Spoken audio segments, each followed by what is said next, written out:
नमस्कार विद्यार्थी मित्रांनो, मी प्रवीण नायर तुम्हा सर्वांचे आपल्या एका नवीन व्हिडिओमध्ये सहर्ष स्वागत करतो। तर बघा विद्यार्थी मित्रांनो, आजच्या व्हिडिओमध्ये तुम्हाला मी अतिशय शॉर्टमध्ये महत्त्वाची अपडेट प्रोव्हाइड करणार आहे। विद्यार्थी मित्रांनो, छोटीशी अपडेट पण खूप महत्त्वाची म्हणून व्हिडिओ तुमच्यासाठी मी या ठिकाणी आणलेला आहे। आता विद्यार्थी मित्रांनो, अपडेट अशी बघा, मी तुम्हाला ठिकाणी काल सांगितलं होतं की तुमची मित्रांनो पेसा निर्णयामध्ये ठिकाणी सुनावणी होणार आहे आणि ही सुनावणी मित्रांनो कधी होणार होती, 30 तारखेला ठिकाणी होणार होती असं ठिकाणी सांगण्यात आलं होतं, 30-31ला। आता विद्यार्थी मित्रांनो, ही जी काही सुनावणी होणार होती पण ती सुनावणी आता त्या दिवशी होणार नाही आहे। आता विद्यार्थी मित्रांनो, तुमचं जे काही रिझल्ट आहे किंवा तुमचं जो काही वेळापत्र यामागचं कारण सांगितलं होतं की पेसा निर्णय, जोपर्यंत पेसाचा निर्णय ठिकाणी होत नाही तोपर्यंत तुमचं ठिकाणी वेळापत्र किंवा रिझल्टचा ठिकाणी मार्ग मोकळा होणार नाही। आता फायनली 30 तारखेला किंवा 31 तारखेला ठिकाणी सुनावणी होणार होती आणि त्यानंतर मग मित्रांनो तुमचा रिझल्ट जाहीर होणार होता, बाकी पदांचा झेडपीचा, नंतर मित्रांनो झेडपीचं वेळापत्र सुद्धा तुमच्या ठिकाणी येणार होतं असं कारण सांगितलं जात होतं। आता विद्यार्थ्यांनो, जर 30 तारखेला सुनावणी झाली असती, फायनल डिस्पोजल आला असता तर तुमचं वेळापत्राचा मार्ग मोकळा झाला असता, तुमच्या नंतर जे रिझल्ट आहे झेडपीचा, तर झेडपी रिझल्टचा सुद्धा ठिकाणी मार्ग मोकळा झाला असता अशा ठिकाणी अपेक्षा होते। पण विद्यार्थ्यांनो काय झालं, आता ती तुम्हाला या ठिकाणी मी अपडेट प्रोव्हाइड करतो। पण सर्वप्रथम सर्वांनी व्हिडिओ लाईक करा, ज्यांनी चॅनलला सबस्क्राईब केलं नसेल त्यांनी चॅनलला सबस्क्राईब करा, जेणेकरून सर्व अपडेट तुम्हाला तुमच्या व्हिडिओ फ्रीमध्ये मिळणार आहे। तर बघा मित्रांनो, या ठिकाणी तुम्ही बघू शकता, ह्यामध्ये तुम्हाला काय पाहायला मिळतं आहे। तर मित्रांनो, जी तुमची पेसा निर्णयावर सुनावणी होणार होती ती सुनावणीची डेट या ठिकाणी पुन्हा एकदा मित्रांनो पुढे केलेली आहे, म्हणजेच पुढे ढकलली आहे, पोस्टपोन केली आहे। आता कधी होणार आहे मित्रांनो सुनावणी? 13/2/2024, म्हणजेच काय मित्रांनो, तर 13 फेब्रुवारीला ही सुनावणी होईल असं देखील सांगण्यात आलेलं आहे।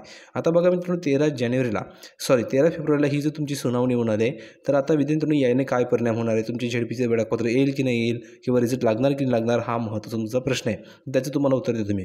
आता बघा मित्रांनो, जर 13 तारखेला ठिकाणी सुनावणी होणार असेल तरी विद्यार्थ्यांना तुमचा झेडपीचा रिझल्ट जाहीर होईल उरलेल्या पदांचा, ठीक आहे। आतापर्यंत मित्रांनो जेवढे पदांचा रिझल्ट लागला आहे आणि जेवढ्या बाकी पदांचा रिझल्ट बाकी आहे तो सर्व रिझल्ट मित्रांनो जाहीर केला जाणार आहे 13 तारखेच्या आधी जाहीर होऊ शकतो किंवा मित्रांनो फेब्रुवारी महिन्यामध्ये तुमचा रिझल्ट कधी जाहीर होऊ शकतो। आता मित्रांनो, रिझल्टसाठी मित्रांनो पेसा निर्णयासाठी ठिकाणी काही प्रॉब्लेम नाही आहे, कारण मित्रांनो काय सांगितलं आहे की रिझल्ट या ठिकाणी जाहीर होणार आहे पेसा क्षेत्र वगळता, आणि मित्रांनो त्यासाठी या ठिकाणी स्पेशल सुद्धा ठिकाणी मित्रांनो आदेश काढण्यात आलेला होता, त्यामुळे रिझल्टबाबत मित्रांनो कोणताही या ठिकाणी प्रॉब्लेम नाही आहे, तुमचा या ठिकाणी रिझल्ट जाहीर होईल।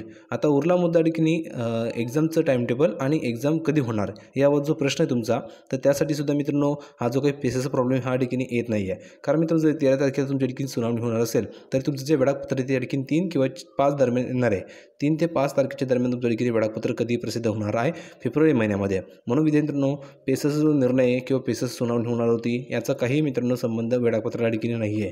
तुमचं जे वेळापत्र आहे ते 3 ते 5च्या दरम्यान आलंच पाहिजे, आणि जर नाही आलं तर विद्यार्थ्यांनो 5 तारखेच्या नंतर 6 तारखेपासून तुम्हाला ठिकाणी कॉल मोहीम पुन्हा एकदा सुरू करायची आहे, कारण तुम्हाला माहिती काय मिळाली होती किंवा आपल्याला माहिती काय दिली आहे, 3 ते 5 दरम्यान तुमचं वेळापत्र कधी ते जाहीर करतील असं त्यांनी सांगितलेलं आहे। आणि फेब्रुवारी महिन्यामध्ये 20 पासून किंवा 15 तारखेपासून तुमच्या ठिकाणी एक्झाम स्टार्ट होईल असं त्यांनी सांगितलेलं आहे। कधीपासून लक्षात घ्या, 15 पासून ते 20 पासून तुमच्या ठिकाणी एक्झाम कधी स्टार्ट होईल असं त्यांनी सांगितलेलं आहे। आणि मित्रांनो, आचारसंहिता मार्च महिन्याच्या मध्ये लागणार आहे आणि एप्रिल महिन्यामध्ये तुमची निवडणूक आहे, म्हणजेच फेब्रुवारी महिना तुमच्याकडे आहे, फेब्रुवारी महिन्यामध्ये एक्झाम त्या ठिकाणी घेतील असं त्यांनी सांगितलेलं आहे। आता विद्यार्थ्यांनो, ही जी काही सुनावणी, ही सुनावणीची जी डेट आहे ती या ठिकाणी पुन्हा एकदा पुढे ढकलली आहे, आणखी मित्रांनो ह्या डेटला आणखी पुढे ढकलली जाऊ शकते। कशाची मित्रांनो, ही सुनावणी आचारसंहितेच्या नंतरही होऊ शकते, यात काही शंका नाही आहे, कारण मित्रांनो जर तुम्ही बघितलं तर ही जी डेट आहे ही पुन्हा एकदा पोस्टपोन केली आहे, पुन्हा एकदा देखील पुढे ढकलली आहे। अगोदर मित्रांनो काय डेट होती, नंतर 30 तारीख केली, त्यानंतर आता मित्रांनो 13 तारीख केलेली आहे, आणखी मित्रांनो याला पुढे ढकलले जाऊ शकते। म्हणजेच मित्रांनो काय, जर ही डेट पुढे जात राहील मग तोपर्यंत झेडपीची एक्झाम होणारच नाही का, तोपर्यंत झेडपीचा रिझल्ट जाहीर होणारच नाही का, हाही महत्त्वाचा प्रश्न आहे। म्हणून मित्रांनो, झेडपीचा रिझल्ट आणि झेडपीचं जे वेळापत्र आहे ते आलंच पाहिजे, आणि रिझल्ट या ठिकाणी लवकरात लवकर जाहीर होतील, त्याला काही प्रॉब्लेम नाही आहे, आणि झेडपीच्या वेळापत्रालाही काही प्रॉब्लेम नाही आहे। झेडपीचं वेळापत्र 3 ते 5 दरम्यान येईल असं त्यांनी सांगितलेलं आहे। जर नाही आलं तर 6 तारखेपासून आपण पुन्हा एकदा कॉल मोहीम सुरू करू आणि त्यांना ठिकाणी आपण पुन्हा एकदा विचारणा करणार आहोत, ठीक आहे। तर ही अपडेट तुम्हाला प्रोव्हाइड करायची होती की पेसा निर्णयावर मित्रांनो पुन्हा एकदा डेट ठिकाणी चेंज केली, 13 तारखेला त्या ठिकाणी सुनावणी होणार आहे, पाहावं लागणार आहे की 13 तारखेला सुनावणी होती की नाही, आणि जर सुनावणी झाली तर फायनल डिस्पोजल येतं की नाही पाहावं लागणार आहे।